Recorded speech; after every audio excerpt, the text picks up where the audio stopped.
I first met Chad, actually, at our first school, Central Baptist. It was a private school. His mom was a school teacher, and my godmother was a school teacher, so we kind of grew up together as well. I have this vision in my head, this picture of him flipping over vendor machines outside his parents' house. Very mischievous, very outgoing still, but still kind of shy at the same time. Chad was always musically inclined. His father was in a band. His mom married another musician. His stepdad was a musician. I think it's just in his blood.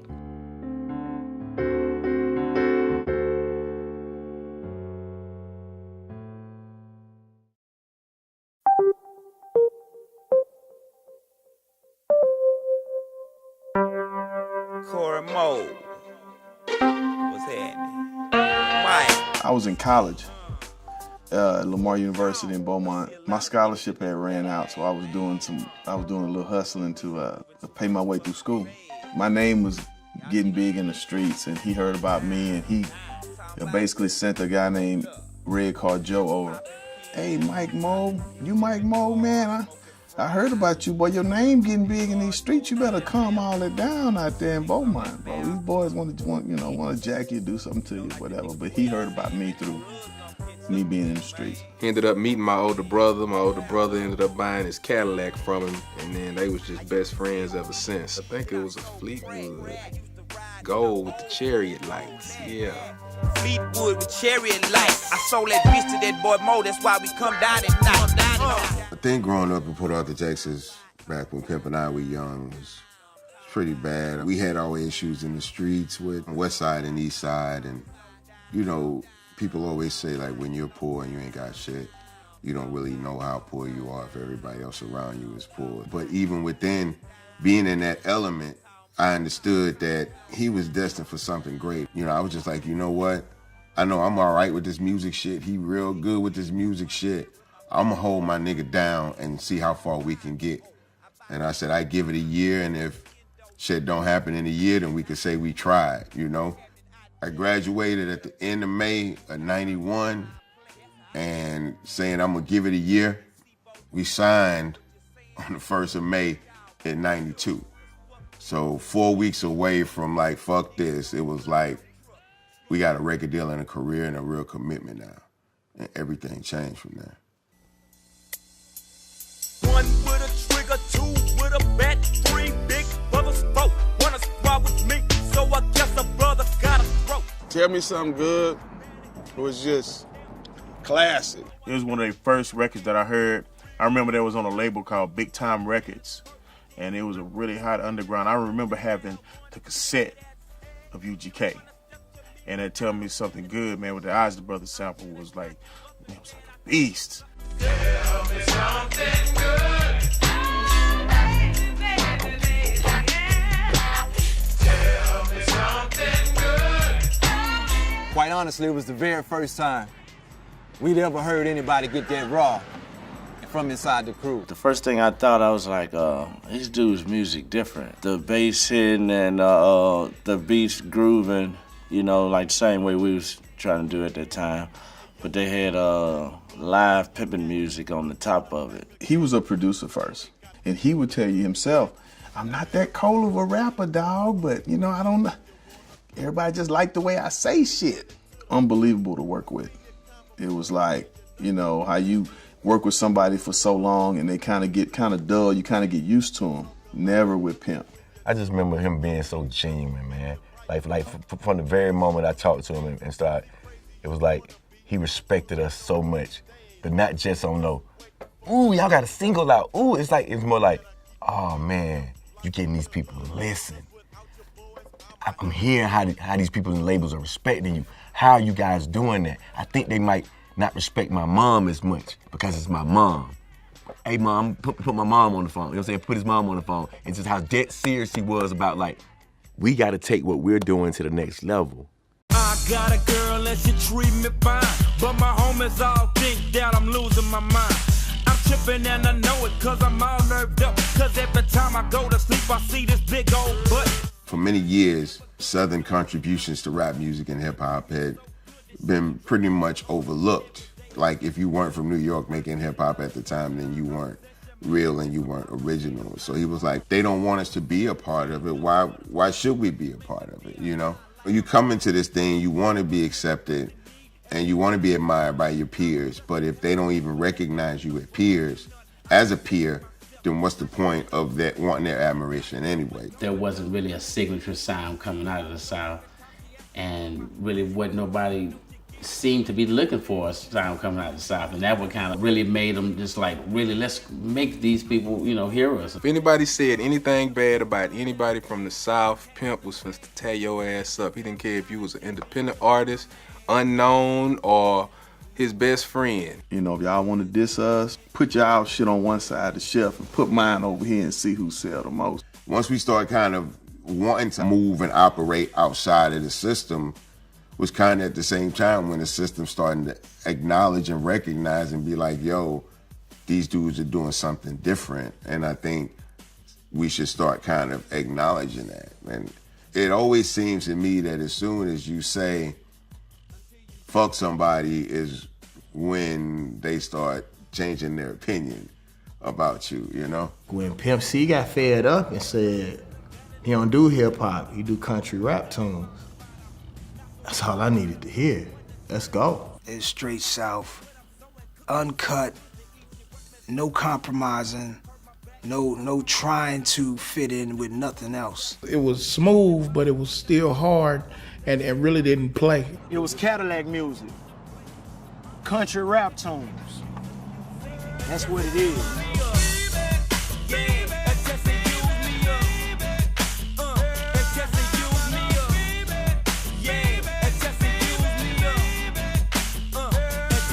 I can't stand to buy somebody's record and put it on and hear a negative statement towards people from where I stay. Something negative about down south. Go on and say the name if you feel like it's that important. You need to get it off your chest, because a man can deal with a man. We don't have time to guess who like us and who don't. On a Big Pimpin' record, you know, him and Jay and Bun, his whole style on that. Great raps by those dudes. They players. But when Pimp got on the record, here is the entry to the Pimp. Smoking out, pouring up, keep it lean up in my cup. All my car got leather and wood in my hood, we call it buck. Everybody wanna ball, holla at bras at the mall. You be up, watching ball, nigga, I can't fuck with y'all. His part is probably the most memorable out of that whole song. Watching Jay-Z perform that record now, he takes the music out and makes the whole crowd say. Y'all know about them Texas boys coming down in candy toys, smoking weed and talking noise. It made Texas bigger in the New York area and the East Coast area, but on the flip side, it made Jay-Z bigger in the South. People were saying that Jay-Z put UGK on, and UGK were kings already in the South. A lot of people don't know that Pimp C didn't want to do Big Pimpin'. That's why his verse is only 8 bars. His verse was actually recorded in this studio. It wasn't about, I want to be on the record with the hottest artist in the country right now. I'm UGK. I don't want my fans to think that I'm riding Jay-Z because he's hot right now. You know, Jay-Z reached out to us because he's fans of UGK, and I appreciate that, but I don't want to do a record with Jay-Z and have people take it the wrong way. Man, I was in the studio when we got the record, and he put the beat on, and he was like, man, what the fuck is this shit? What the fuck is this? They gonna send me this garbage can ass motherfucking beat for me to rap on? This is what they gonna send me to rap on with Jay-Z, this bullshit? And he said, man, you know what I'm gonna do? I'm just gonna rap the countryest shit that I can rap on this motherfucker and send it right back to him. And he basically freestyled the verse. Once they did the record, they were supposed to shoot the video. So Pimp had just got this brand new coupe Benz, Lorenzo's, everything on it, gray. Man, I ain't shooting no goddamn video if my motherfucking Benz ain't in it. Until his Benz got to Miami, he wasn't shooting the video for Big Pimpin'. Like, think about that, man. That's one of Hov's biggest records, one of UGK's biggest records and biggest looks. And he was such a stand-up dude for what he believed in and just flying flashy. This man really wasn't doing the damn video if the Benz wasn't out. They had to ship the Benz I think it was in Atlanta, if I'm not mistaken, from Atlanta to Miami. And that man wasn't gonna do the video if his Benz wasn't in it. Goddamn, Pimp. Goddamn. Old Pimp, man. Pimp C always spoke his mind. He was brutally honest. Like when he said it, he meant it. And that's how it came out. If he was joking, he was serious about the joke. If he was talking about his fur, he was serious about what he was saying about his fur. If he was talking about his Benz, he was serious about talking about what he was talking about his Benz. It might have sounded like a joke, but he was seriously telling you the truth about how he felt about something. Even if he was talking shit about you, you still would be like, I love Pimp C, man. He was like a ball of unadulterated street energy. Blazing on the charts and bumped in nightclubs all over the country, UGK, the Port Arthur-born Southern rap group, was on top. Members Bum B and Pimp C recorded a long list of albums. Until 2001, Pimp C, a.k.a. Chad Butler, was arrested and charged with aggravated assault with a deadly weapon. If he would have had the money and he had the access to the money, he probably would have never went to jail, because what he went to jail for, the crime and the time really didn't fit. But I think at the time, with the media trying to blame everything on the music, he just happened to be one of those guys who got caught up in the system, and the system tried to use him as an example of what we can do to people in music. If we want to do that to you, we can do it. I allowed for the situation to happen where these people could keep me caught up in this system. But out of the system, Pimp C is far from irrelevant. He says he still gets fan mail, radio airplay, and what he calls love from the industry. I got his address in jail, and I started writing him in jail, telling him how much I appreciate him, how much I thanked him. I think that sort of tripped him out, because out of all the people that he knew, like, why is this new young rapper, why is he the one writing me like this when he got the big song on the radio? Pimp used to use the ASR-10, and I knew that it had changed to the drum machines. He didn't know how to use the drum machines. He told me in a letter. So I started taking pictures of the drum machine, and I taught him how to use an MPC by piecing pictures together. And as I would travel around the United States, like at that time, I had that beautiful house that they had on MTV Cribs. I would show him stuff like that. Man, check out this landscape, and this is where I've been. We became friends, like literally, through writing each other.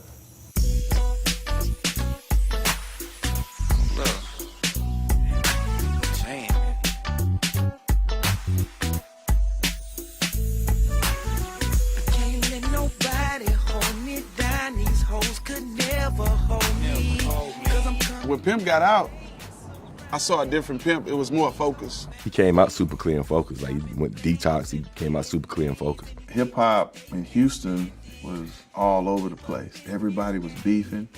Pimp didn't like that. We was already having a hard time being from Houston, dealing with East Coast, West Coast. We didn't need any other issues at that point. Just to say, you know what jail will do to you, you know what I'm saying? So it ain't that this jail, you can't do nothing in there but unify and try to stay together. The dynamic changes when you go into prison. Those street beefs between little neighborhoods become greater issues of race and organization within inside prison walls. And so his whole thing was like, how mad can we possibly be when everybody got a big nice house to sleep in and big nice cars to drive and got money in the bank? And I've seen people really beefing over real shit, losing their lives over real shit, on a daily basis. And I come home and everybody eating good and y'all tripping. How is y'all tripping? Pimp had the hindsight to say, let me show you how to get this money. Because that's what they want us to do. They want us to argue and they want us to fight. And while we're arguing, fighting each other, man, they steadily taking our money. Get off the crumb shit. I got a bread truck. And I love the metaphor, too. His metaphors is just too funny to me. Love it.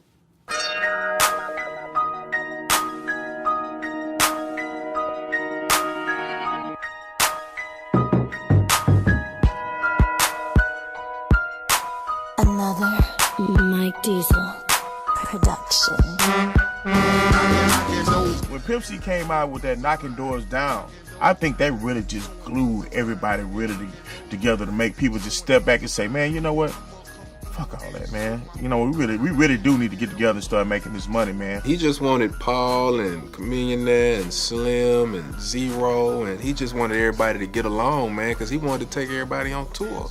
He wanted to do big, stupid Texas tours, man. He wanted to shut the game down. Pimp said, fuck that. I'm gonna bring everything together. You know what I'm saying? He's gonna stop all the BS and get us back to the money. Don't know how much paper we can see. Slim Thug and Zero, y'all still bullshit. Need to sit down, take a chew. It's too much money to be get. Paul Wall and that Cooper still ain't talking. Money speak, all that bullshit keep walking. He called us all out, and he saw there was a problem. And he, first of all, he didn't just put a song out and without any of us knowing this is how he felt. He had a conversation with me about what's going on with me and Chameleon. He had a conversation with Chameleon. And any one of us to continue our beefing would just, it would only just show our weaknesses and how stupid we really were. One thing I liked about Pimp is he didn't wait. Man, you need to come sit down.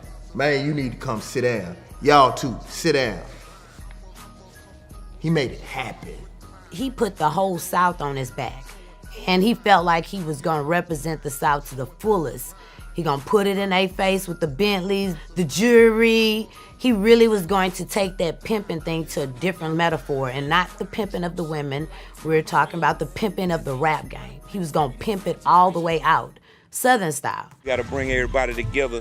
Everybody came together for this picture, so you know, the next step, we're gonna all come together and do a whole album together, man. We're gonna take the tour, hey man, the South, man, you know what I'm saying, already, man, you know, young Pimp. I'm like Jesse Jackson down here, you know what I'm talking about, it's really going down. Peace.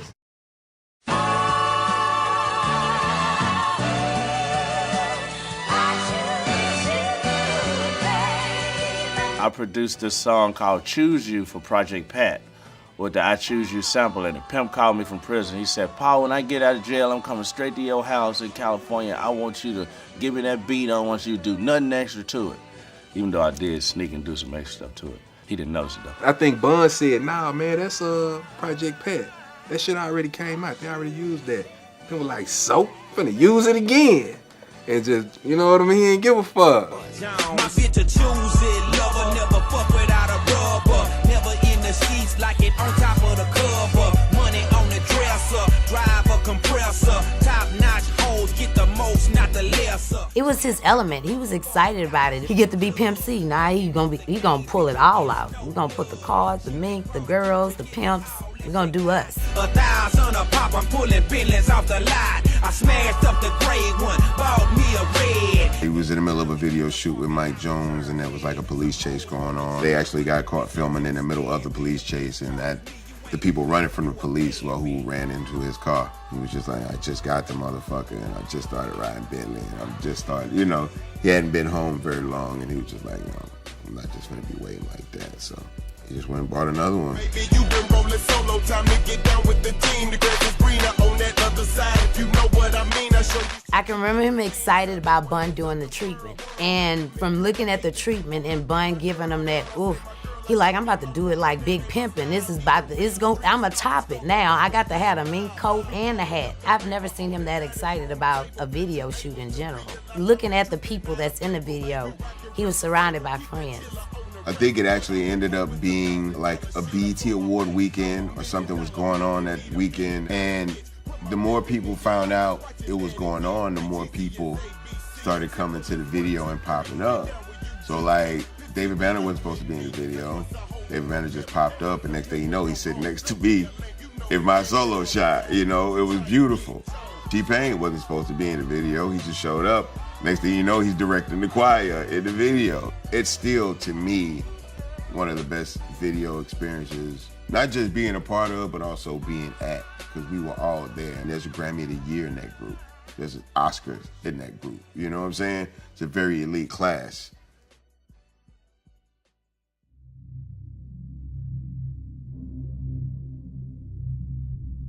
I just flew back from Los Angeles, and when I went home to our high-riser, because I didn't go back to Port Arthur yet, I was waiting with his cousin. Ed was supposed to pick him up from the airport. So I woke up and I'm like, hey, I didn't hear from Chad, or I got a voicemail, which we don't check voicemails, so I didn't check it. I called the hotel and I said, hey, I just left from there. Did my husband check out? And she said no. And I said, well, when did he last, order food? And it was probably about 3, 4. And I said, okay, well, I'm going to need someone to go check on him because he's about to be late for his parole. His parole. That's something he doesn't miss. We had the same manager at the time, and they called me and they was like, the hotel just called me. I'm finna rush down there. They said, we need you to come down here. It's a situation in Pimp's room. And I was like, what they said the situation was? And he was like, they said they couldn't tell me over the phone. They just need to come down here and ask for security when I get here. Rick Martin called, and he couldn't tell me. He was like, man, have you spoke to Pimp? I was like, no, I haven't spoke to Pimp. And I was like, dude, man, just go to the hotel, bro. I'm on my way there, bro. I'm on my way there. I've been talking to the hotel. I said, man, what's wrong? I can't. I said, damn. So I got off the phone with him. He still didn't say nothing. I didn't really know. Then I'm getting these other calls. My phone just started blowing up. It said Pimp C was just found dead in his hotel room in California. I thought it was a dream, man. I'm like, nah, that shit didn't happen. That didn't happen. I was hoping when I fell asleep and woke back up that it was a dream, but it wasn't. Got the official reports, cried like everybody else cried. If I'm not mistaken, the whole city cried that day. Fool, one day you hear,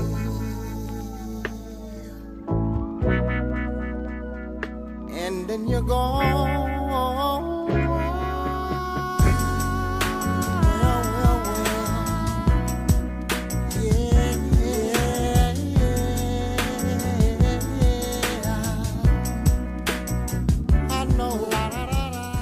I'm pretty sure at some point everybody had a question in their mind about him passing. Sometimes people say that he had a drug overdose, and then somebody said there was blood all over the room. I mean, shit, man. If somebody had a drug overdose, that's not blood all over the room. Yeah, we heard the rumors. Everybody heard it. I heard him. Everybody, and I don't dwell on it. He is resting in peace, and we miss him. A lot of people don't want our people to be educated. A lot of people want to keep us ignorant and keep us scared. A lot of people don't want the truth about the music industry. Because Pimp said some stuff that everybody knew, but nobody was talking about. Pac was talking about a whole lot of stuff that people knew, but everybody was scared to talk about. Biggie started talking about those black helicopters again. So none of us really knows the truth. Once you reach the level that UGK did, and you choose to speak about the things that you speak about, when you people the culture, crazy stuff start happening. So for me, nobody that I knew was there. And so I'm just gonna continue to know Pimp how I know him and he not here. That's all that really mattered to me. This world we living in, man, it ain't nothing but drama. Everyone wanna harm ya. In New York, niggas getting shot for bombers. Now they got your life in the palm of their hand like California. Niggas with those hydroponics.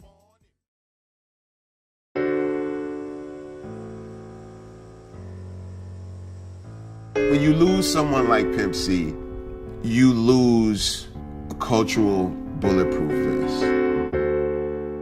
You lose somebody that was actually willing to stand up and take the bullet for the culture. That was willing to be honest and say the things that maybe people were afraid to say or that people didn't want to hear. And if judgment comes from that or retribution comes from that, then so be it, but somebody had to say it. And that's what's happening now, is there's a lot of people shooting slugs back and forth, and it's unjustified and it's unprotected. So you have a lot of people tearing people down. Everybody's tearing each other down. Everybody wants their opinions to be heard, and the loudest voice wins. So it doesn't even matter what the argument's about or if you're justified. It's just about if the loudest voice wins. And nobody was louder than Pimp, and thank God when he was loud, he was speaking the truth, and that's what we're missing, man. We're missing that cultural bulletproof vest. Somebody has to step up and take the bullet for this culture, and nobody's willing to do it.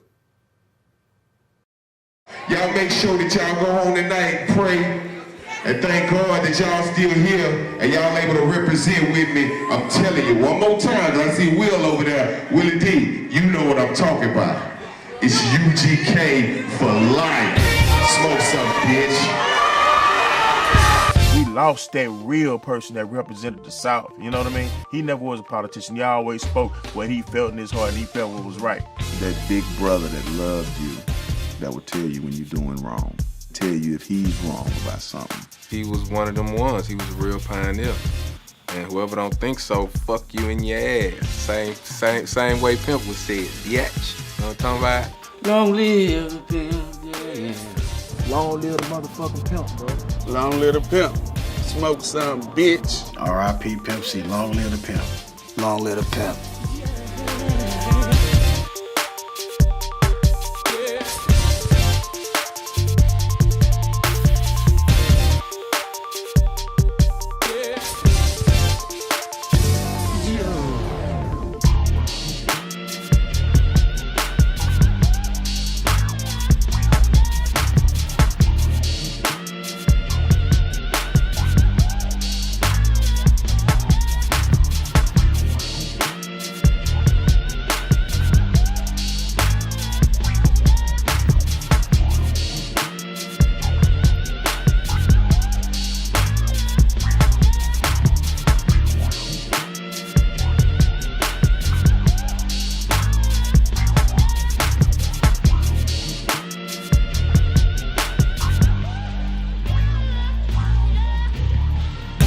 Fistful on the line with the throwing out, break it up. It happened twice, 2 girls fighting.